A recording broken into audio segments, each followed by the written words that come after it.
Very good day to everybody. Welcome back to our channel painless dentistry again. आज हम बात करेंगे कि जब आप डेंटिस्ट के पास ट्रीटमेंट कराने के लिए सोच रहे हैं तो आपको जो सबसे पहला ख्याल आता है माइंड में वही आता है कि बहुत पेनफुल होगा, या आपको ये लगता है कि इंजेक्शन लगाएंगे मुंह के अंदर तो बहुत ज़्यादा पेन होगा,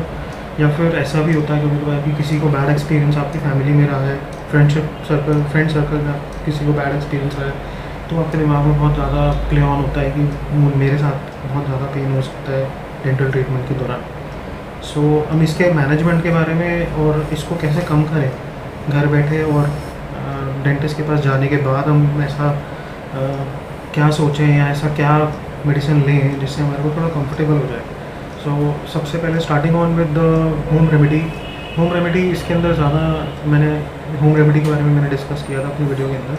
which you can find it out on the I button. And उसमें हमने सबसे पहले डिस्कस किया था कि आप PCM ले सकते हो बेंजाडाइमिन गार्गल के साथ, तो थोड़ा सा आपको रिलीफ आ जाएगा। नाउ अगर आपको पेन डिपेंड करता है आपको पेन किस तरीके का है। अगर आपको पेन बहुत ज़्यादा है, कम है, whatever the pain condition है, बट जब भी आप डेंटिस्ट के पास जाओगे आपको एक फियर रहता है, तो उस फियर को ओवरकम करने के लिए सबसे पहले अपने माइंड में आप ये ना लाएं कि हमें दांत निकालना है। अगर आपका दांत बिल्कुल ऐसा है कि दिख रहा है आपको कि बिल्कुल ब्लैक हो गया है और बिल्कुल टूट चुका है, उसको यूज़ करते उसको ब्लैक हुआ, वो कैविटी लगा, फिर उसमें सेंसिटिविटी हुआ, फिर उसमें पेन हुआ, फिर उसने आप इग्नोर करते चले गए, फिर वो ब्लैक हो गया, फिर वो टूटना चालू हो गया और अब वो ऐसा कंडीशन में है कि आपको खुद लग रहा है कि अब ये दांत निकलेगा,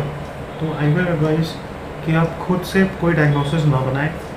और डेंटिस्ट के पास जाके पहले डायग्नोसिस कराएं ढंग से कि आपको रिक्वायरमेंट क्या है, क्योंकि ऐसा नहीं है कि आपका दांत बच नहीं सकता है। तो और एक बार आपका दांत अगर बच गया है, बच सकता है, तो nothing is more better treatment than that. अब नाउ इफ़ इन केस आपका दांत मान लीजिए हम बचा रहे हैं, या मान लीजिए आपको डेंटिस्ट एडवाइस करेंगे आपका दांत बच सकता है, तो सबसे पहला जो प्रॉब्लम है डेंटल ट्रीटमेंट में वो पेशेंट के लिए रहता है कि पेन बहुत ज़्यादा होगा इंजेक्शन लगाते हुए। तो इंजेक्शन को जब हम लगाते हैं तो डेंटिस्ट हमेशा ये चीज़ ध्यान रखते हैं कि वो पहले कोई एक लिग्नोकेन जेली या लिग्नोकेन स्प्रे अप्लाई करें वहाँ पे उस साइड पे, जिससे आपको पेन इतना फील ना हो। आप अपनी तरफ से ये कर सकते हैं कि आप benzydamine is a very important and effective gargle आप कर सकते हैं, उस साइड पे रख सकते हैं जहाँ पे आपको पेन है, तो आपको थोड़ा सा कम फील होगा pain. And second of all you can take ketorolac dispersible tablets, तो आप वहाँ पे लोकली अप्लाई कर दो जहाँ पे आपको दांत में दर्द हो रहा है, तो मोस्ट ऑफ द टाइम जब आपको इंजेक्शन लगेगा तो थोड़ा सा कंफर्टेबल रहता है। और ये बात हो गई आपके इंजेक्शन से पहले कि आपको कौन सा बेटर रहेगा, आपको इंजेक्शन से पहले क्या करना चाहिए, कौन सी मेडिसिन लेनी चाहिए, उसके बारे में मैंने थोड़ा आपको डिस्कस किया है।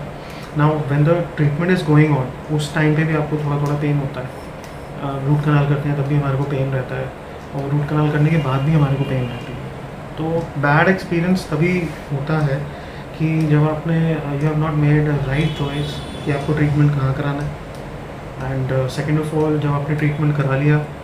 या आपने ट्रीटमेंट के बारे में डिसाइड कर लिया कि मैं करा दी, तो हाफ ऑफ द ट्रीटमेंट के बीच में ही आप उसको डिसकंटिन्यू करो, तो उस केस में आपको पेन, फिर आपको अगेन वही प्रॉब्लम रहेगा कि मैं डेंटिस्ट के पास जाऊँगा तो मुझे दर्द होगा। तो ऑलवेज़ व्हेन यू डिसाइड कि मेरे को अपना ट्रीटमेंट कराना है और आप चॉइस बना चुके हैं आपको कहाँ कराना है ट्रीटमेंट, तो आई विल एडवाइज कि not to discontinue treatment in between until unless it is properly completed, तभी आप उसको पक्का मान के चलेंगे अब मुझे नहीं जाने की ज़रूरत है। क्योंकि ज़्यादातर डेंटल प्रॉब्लम्स के लिए हमारे को 2 से 4 विजिट्स कम से कम चाहिए किसी भी पेन कंडीशन को या किसी भी दांत को ठीक करने के लिए, तो ये बहुत ही इंपॉर्टेंट है।